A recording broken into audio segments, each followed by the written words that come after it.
Hello, this is Brad again with another fragrance review, and this will be on the original John Varvatos. This is a decant sent to me by Ray Vans, also known as David.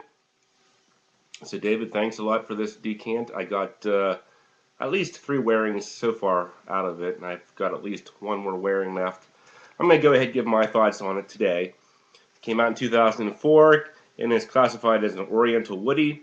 At Fragrantica, these were the notes that I was able to get, and this is actually different from the notes other people are giving. I guess they're getting their notes from base notes.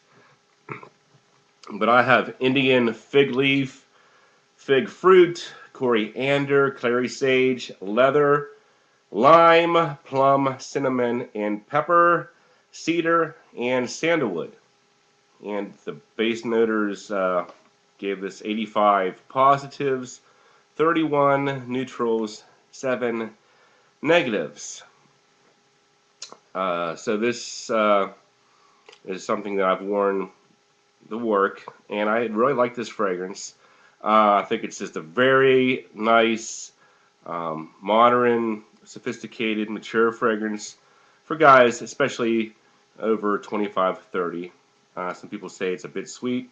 It is a bit sweet, but what I like about it is the fact that the sweetness doesn't come across as like juvenile sweet. It comes across as like modern, mature, sophisticated sweet, if that makes any sense. I think it's because it's balanced out so well with the leather and the dark fruits and everything.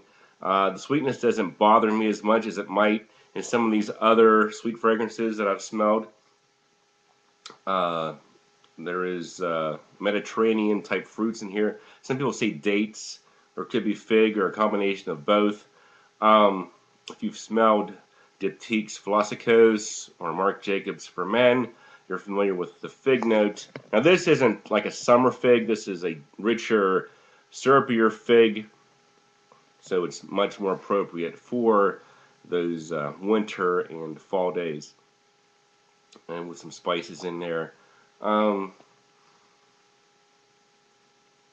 The leather, I mean, I don't really get like a solid leather smell to it. I think it's mostly dominated by the fruit and the sweetness. I don't even have vanilla listed here on my note breakdown. Some people say it has a vanilla note in there, so maybe that's where the sweetness is coming from. Yeah, so dark, sweet, fruity, kind of Mediterranean in feel, not overly exotic. Pretty easy to wear. I can see a lot of people liking this fragrance. I really am glad that I have a chance to try it out and wear it myself. So let's get into the scores for this fragrance. Uniqueness, I'm going to give it 9 out of 10. I'm not sure if there's really anything quite like this that I've smelled, niche or designer.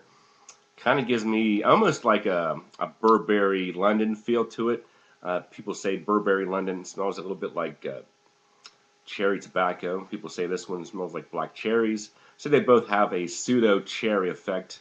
I like that expression. I made that up myself. I think it would be a great band name as well, pseudo cherry effect.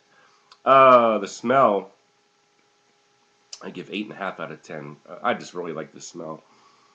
Like I said, something kind of sweet, but at the same time, mature smelling. Projection longevity, that's where a lot of people have issues. I've gone pretty heavy with the application, maybe like with this little sprayer, maybe 8 sprays, and it gives me a decent scent cloud for a couple hours, and then maybe after 5 or 6 hours it kind of goes away. And versatility, I give it 7 out of 10. I think you can pretty much wear this anytime once it gets to fall and winter. Now the price point is outstanding, and these bottles are pretty cheap at discounters. Overall, I'm giving this 8.5 out of 10.